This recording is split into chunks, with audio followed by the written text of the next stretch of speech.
This is Krishna Iyer again at the Iyer Think Tank in Delray Beach. Unfortunately, the iPad did end up getting overheated, so I had to bring it out. But I am going to continue that Cuba discussion. So finishing up with the Cuba discussion, we need to know the facts. We talked about the fuel as being indispensable. Interfering with fuel imports could lead to a severe humanitarian crisis with knock-on effects for essential services.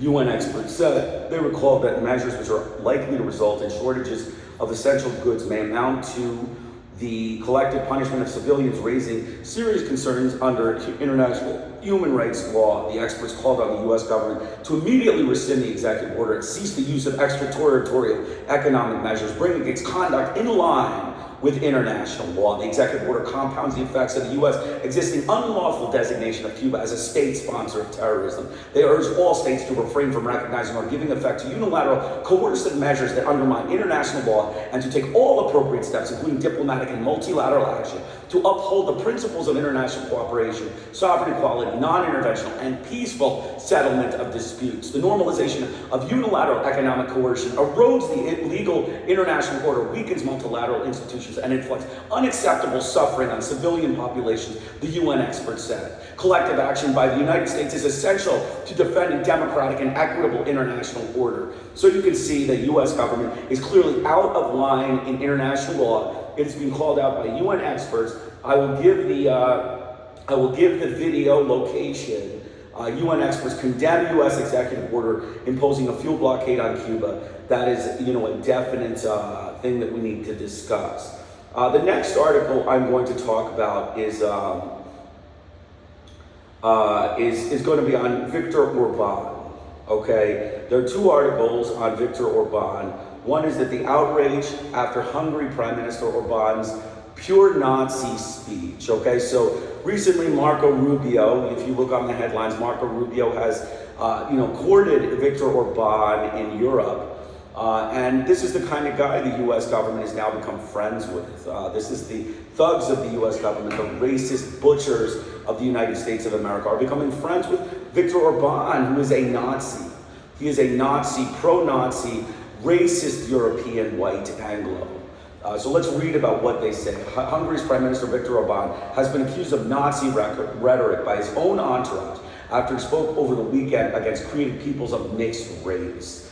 One of the Prime Minister's long-term advisors, sociologist Susa Hegedus, on Tuesday handed in a resignation letter in which he described Orban's words as worthy of Goebbels, a reference to the Nazi politician who served as a propagandist under Adolf Hitler. In the letter seen by Hungarian magazine HVG, Hegedus, whose parents were Hungarian Holocaust survivors, called the speech a pure Nazi text. That you were able to deliver it, an openly racist speech, would not occur to me, even in nightmare, she wrote. Many representatives have also voiced alarm. The International Auschwitz Committee on Tuesday termed the speech stupid and dangerous and called on the European Union to make it clear to the world that Mr. Orban has no future in Europe. The speech reminded survivors of the Nazi regime of the dark times of their own exclusion and persecution, the organization's vice president, Christopher Hübner, said in a statement to the Associated Press. Hübner called specifically on Australian Chancellor Karl Nehammer to make a stand when he hosts Orban on an official visit to Vienna on Thursday. The Federation of Hungarian Committees said President Andras Heisler had asked for a meeting with Orban. Based on historical experiences and our family stories living with us, it is important to raise our voice against the expression in Hungarian public life that are prone to misunderstanding, the group said. It's unacceptable. More than 500,000 Hungarians were systematically exterminated during the Nazi Holocaust in World War II. Today there are several more remaining, mostly in the capital, in Budapest. A spokesman for the European Commission, Eric Mammer, declined to comment on the statement specifically, but said that the EU has a certain number of values which are enshrined in the treaties, and it implements policies in line with these values and these treaty articles. Orban, who delivered his speech on Saturday in Romania, said the international left in Western Europe employs a feint and ideological ruse. Their claim that Europe is by very nature is populated by peoples of mixed race. We do not want to become peoples of mixed race, Viktor Orban said. He also seemed to allude to the gas chambers of German Nazi regime when criticizing Brussels' plans to reduce European gas demand by 15%. So you can see that the United States is befriending a criminal, a Nazi criminal of Europe. I mean, is Donald Trump going to become friends with Nazi thugs? Is that what is happening here? Is going to become friends with Nazis in Europe and create a fascist, right-wing, racist, Nazi state of thugs? We have to beg the question. We have to ask the question, and we have to be concerned for this sort of friendship between the United States and another Nazi type of regime in Europe. If we can't find friends that are mixed people, we can't find diverse friends, then we need to have racist Nazi friends as the only friends? Or should we change our policies to fit in line with more diversity and diverse peoples? Or should we continue to be Nazis as racist butchers of the American Anglo-Christianity?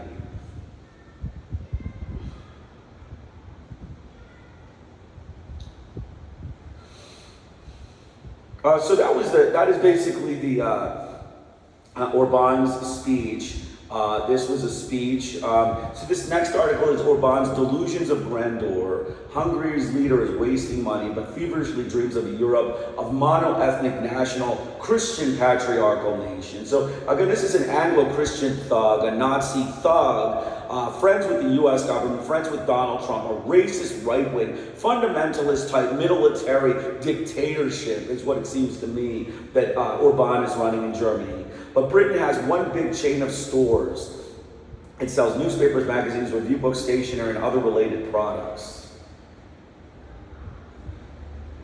The Hungarian Conservative Review has been added as a hefty, handsomely printed 120-page journal, rather like a university review journal aimed at a specialist audience. But no one seems to buy a copy. It is by yardstick, dull and unreadable unless you are interested in nationalist religious identity vaporings of Budapest-based rights who are light years removed from the Anglo-Saxon tradition of tolerant, let and live conservatism. A Hungarian Stalin is the question. Viktor Orban, the autocrat who runs Hungary, has a corrupt personal fiefdom, is no Stalin, but like the Soviet leader, he shares the same approach to great Hungarian chauvinism and dislike of cosmopolitan, ruthless thinkers like George Soros, and Orban has driven out of Hungary and back into Western exile. Orban also seems to have a list of what Lenin called useful idiots, well-placed intellectuals and politicians in the West, who in true believer fashion would report that they had seen in the future the Hungary and it would work. Viktor Orban, it's still only 60 this year, has been Prime Minister of Hungary since 2010 and was first elected Prime Minister in 1998. Orban has brilliantly focused on political power. He is not really interested in economic growth. Hungary's GDP at 177 billion is barely one-third of Austria's 471 billion. Corruption? You bet. Orban is keen on corruption, doling out goodies among his cronies. Hungary is prey to endless political corruption that befalls small autocracies. Orban is currently racked with a major pedophilia scandal, child pornography scandal involving Fidesz party, and its effort to cover up sexual predators on young children close to Orban. So this is what Donald Trump wants to be friends with. Donald with, Jeff Epstein, Donald's pedophilia with Epstein, and Viktor Orban's Fidesz scandal. You should, Google this, Fidesz party scandal of pedophilia of Viktor Orban. Today, none of the right-far parties in Europe talk about leaving the European Union. Viktor Orban never calls for Margay Brexit. He likes European Union money too, as do coincidentally Giorgia Meloni in Italy and Marine Le Pen in France. Orban is forever threatening to block EU business, veto Sweden joining NATO, and funds for Ukraine. Orban's difficulty is that he has ideas of modern European right-wingism and all about keeping Hungary removed from partnership with neighboring countries. The Slovakian nationalist rightists in power, headed by Robert Fico, quarrel endlessly with Budapest about the large Hungarian minority in Slovakia.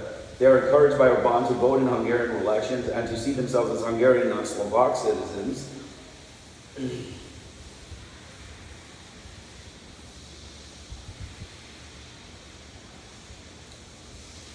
Orban and farce. Orban's pretensions to lead a new rightist revolution against the European Union turned into farce recently when a conference of big-mouth politicians, journalists, academics, and even a German cardinal who rants against Pope Francis was due to take place in Brussels. The event had to move from venue to venue as local hotel owners and local community politicians made clear that they did not want the Orban band of 1930s nostalgics to help make worse the already divided and sectarian communal politics of the Belgian capital.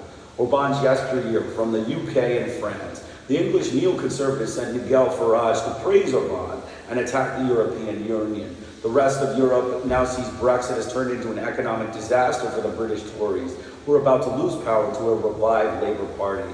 Farage is yesterday's man, and British rightists are of no use to Orban now that they are outside the European Union.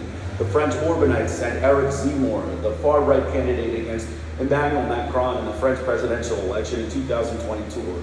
Zemmour considers Marine Le Pen a sellout as she dropped her calls for Brexit and returning to the French flag.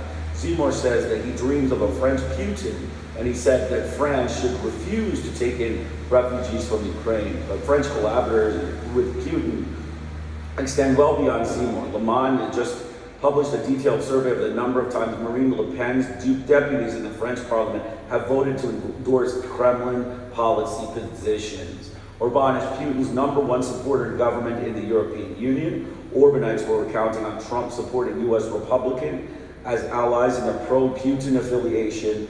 President Biden's win in Congress to get massive military aid voted for Ukraine leaves Orban more isolated as Putin's useless idiot. Orban's vain hopes squashed. Orban had hoped to lead a nationalist, anti-immigration, pro-Putin counter-revolution against Europe. All he has got for the millions he has spent is an unreadable magazine and failed politicians who turn up at his events because no one any longer listens to them in their home country. Orban clearly aims for Balkanized Europe or of Catholic states, and as far as Jews or Muslim or atheists, as few Jews or Muslim as atheists as possible. His ultimate goal is for governments to be run by strong male leaders who are obeyed by their people.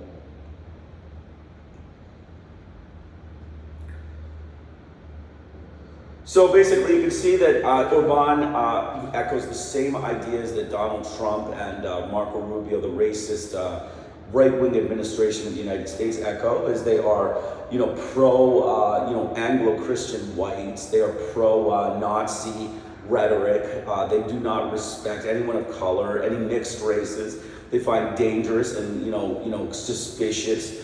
It is a conspiratorial group of racist Nazi thugs. That is America, and that is why they're going to Viktor Orban, and he is a failure. As you can see, the United States is, piggybacking on a failed European leader, a failed racist leader of Europe, one that has been, kicked out of, political circles in the European Union, and is now on the fringes in Europe. And, it just goes to show you that America will go to any means to become friends with a white man just because they have a pistol and they have, a mass murdering Nazi in power. And that's what America is. That's what Donald Trump is, buttering up Viktor Orban and having Marco Rubio go and, create trade agreements with this racist group of thugs of Europe. Nothing, goodness, no goodness of, no France, no Germany, none of the, bigger powers in Europe. We're going with Viktor Orban, the right-wing fascist, racist, Nazi thug of the European Parliament. So that's pretty much all I wanted to say. I wanted to just make sure that we keep Cuba on the mix, Viktor Orban, the racist thug of Nazism, on the mix. He is a racist thug. He's a Nazi Christian rogue. He wants a pro-Christian, anti-colored community in Hungary, and the United States is backing that, and they're backing friendship with him. It is a lost cause. America is a lost cause. It is a racist group of Anglo-Christian thugs, white Anglo-Christian racist Nazi butchers that, murder at any notice and, do all kinds of deceitful and, criminal things like mentally deranged lunatics. And then we did talk about the Cuba. The UN has condemned the Cuba situation, and we must make sure that the United States recognizes it must release that blockade. That is the request by the United Nations surveying body that has reviewed this blockade that is causing a humanitarian crisis in Cuba. They have, made very clear in the discussion I gave, which you should listen to, that they are asking you to remove this blockade from Cuba as it is against international law. And the last thing was the police suspect, the police that framed an Omar Benguit in the murder of a South Korean student in Britain. This is the standard theme we said, justice in the Western hegemony is, oftentimes racist and, situated with, cover-ups and, racist antagonism by, white Anglo-Christian, just thugs, gangsters in the police force. So, that's an example of, them framing a Muslim kid for a Korean person's murder, even though he didn't commit that murder, and because they are racist gangsters of Anglo-Christianity, and that's, how they end up. So I hope you enjoyed it. This is Krishna Iyer with the Iyer Think Tank in Delray Beach. Please sign up for my channel and have a great day.